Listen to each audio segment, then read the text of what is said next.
Assalamualaikum warahmatullahi wabarakatuh, sahabat tani. Hari ini saya mau review lagi tanaman padi Rajasa 01 atau yang disebut dengan padi 1000 bulir. Hari ini adalah hari ke-39 setelah tanam. Padi Rajasa 01 ini di hari ke-39 ini tampaknya sudah mulai kalau istilah Jawa itu mapa anak itu berhenti beranak dan sudah mulai akan membentuk proses bunting.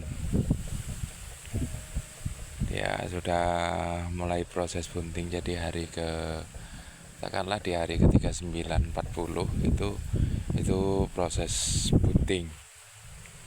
Jadi menurut literatur, menurut uploadan video-video YouTube yang lain, bahwa padi Rajasa 01 ini memang berumur panjang. Dia antara 90 sampai 95 hari dia baru panen, begitu sahabat tani. Kemudian ini kalau dihitung peranakan ini artinya di sini usia 40 hari ini sudah dia nggak beranak lagi. Kalaupun dia beranak, dia sudah nggak produktif nantinya. Ini antara 20 sampai 35 anakan per rumpun. Di setiap rumpun itu beda-beda, dia ada yang, tapi ya ada aja yang di bawah 20 gitu. Ada yang 15, ada yang 10, tapi itu sangat jarang ditemui yang dia anakannya nggak banyak seperti itu. Yang lain itu antara 20 sampai 35. Begitu sahabat tani. Jadi padi Rajasa 01 ini adalah padi galur, asalnya dari Aceh. Ini kenapa disebut padi 1000 bulir? Karena dia memang bulirnya itu banyak sekali. Di dalam satu malai antara 700 sampai 800 bulir per malai. Nanti kita lihat saja ya di akhir masa panen, nanti kita lihat bagaimana bentuk dari malainya. Untuk sahabat tani jangan lupa subscribe dan ikuti biar nanti tahu perkembangan dari awal sampai akhir itu. Dan untuk video-video sebelumnya dari mulai tanam kemarin itu sudah ada, jadi silahkan diklik halaman channel atau dicari di situ, ada video-video saat mulai olah lahan sampai nanti saat panen. Kita akan upload selalu videonya. Jadi sahabat tani, kembali lagi di usia 39 hari ini bentuk penampakannya seperti ini sahabat tani. Kalau untuk tinggi batangnya ini di usia 39 ini sudah lebih dari 1 meter sebenarnya. Saya videokan ini dari pematang sawah yang tinggi posisinya. Jadi ada sekitar 1 meter lah, 100 cm. Itu bisa lebih bahkan. Jadi ini pematang sawahnya saja ini sudah 50 cm. Kemudian itu ujung daunnya itu dari pematang ini bisa ada sekitar 60-an cm, begitu sahabat tani. Kalau dibandingkan dengan varietas lain memang ini beda, dia lebih tinggi. Tapi ketidakkhawatiran kita, walaupun ini batang padinya tinggi, dia tidak takut roboh. Kenapa? Karena batangnya itu besar-besar. Dibandingkan dengan varietas lain itu bisa 2 kali lipat ukuran besarnya. Begitu sahabat tani. Karena apa?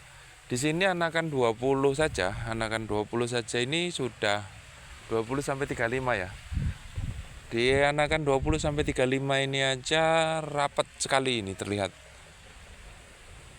apa namanya? Rumpunannya itu rapat sekali. Padahal ini ditanamnya jarang-jarang ini. Dia di jarak ada yang 25, ada yang 30, ada yang 40 cm gitu. Tapi terlihat rapat sekali. Kenapa? Karena dia batangnya itu besar-besar, daunnya juga besar dan tinggi gitu. Jadi terlihat rapat.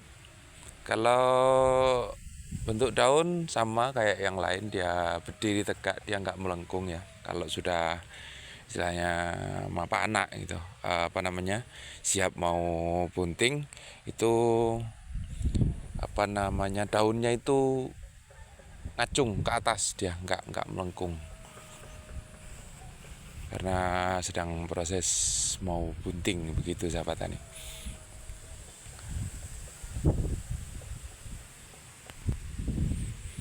Jadi padi rajasa ini yang terkenal bahwa padi rajasa itu tidak begitu banyak anakan, ternyata ini dibandingkan dengan varietas lain juga hampir sama ya peranakannya. Tapi kenapa kok bisa peranakannya banyak seperti ini? Ini karena lahannya itu memang sudah diolah dengan apa namanya, dengan baik. Pemberian pupuk organik atau kompos atau pupuk kandang itu sudah beberapa kali di musim tanam sebelumnya gitu. Ini kalau varietas lain ini bisa anakan itu tembus 40 sampai 50 batang per rumpun. Tapi karena ini varietas rajasa memang dia lebih sedikit peranakan dibandingkan dengan yang lain. Maka ini jumlahnya hanya 20 sampai 35. Tapi dengan jumlah 20 sampai 35 ini kalau kita perhitungkan itu lebih menjanjikan rajasa ya. Kenapa? Karena bulir padinya itu banyak sekali. Kalau kita bandingkan dengan varietas lain itu bisa 3 sampai 4 banding 1 gitu. Di varietas lainnya itu 3 atau sampai 4. Nah, rajasanya itu 1. Nah, itu sama, seimbang dia jumlah bulirnya. Karena memang banyak sekali bulirnya dan besar-besar dia. Saya pernah lihat itu besar-besar. Nah, ini kita uji cobakan tanam hanya 1 kilo dan ditanam itu ternyata 1 kilo ini kalau ditanam satu persatu per rumpun ini hanya 1 batang itu dapat 16 hektar karena jarak tanamnya lumayan jarang ya. Kemudian tanamnya juga satu-satu ini dapat 16 hektar. Artinya kalau 1 hektar butuh 16 kilo kalau ditanamnya seperti ini. Tapi sebaiknya ditanam kalau 1 hektar itu sekitar 24 kilo lah ya, 24 kilogram untuk kebutuhan 1 hektar biar dia jarak tanamnya juga jangan terlalu lebar, kemudian juga enggak satu-satu benar gitu, ada 2 ada 3 kayak gitu.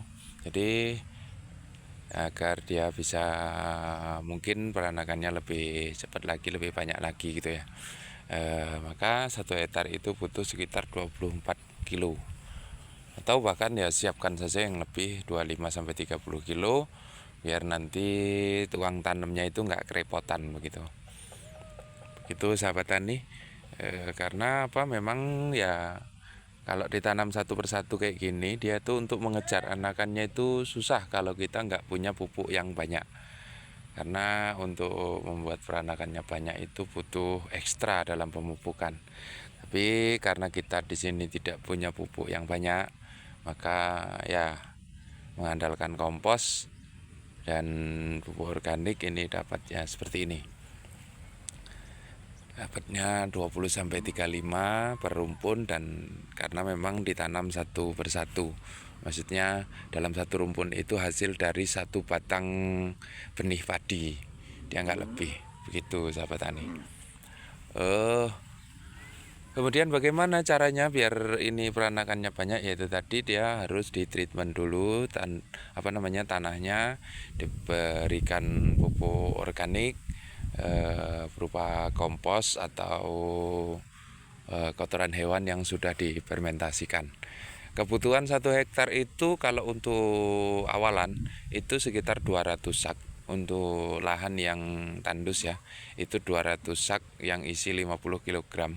Kemudian kalau sudah perawatan, tinggal perawatan itu per hektarnya hanya butuh sekitar 25 sak per 1 kali tanam, setiap kali tanam. Nah itu pupuk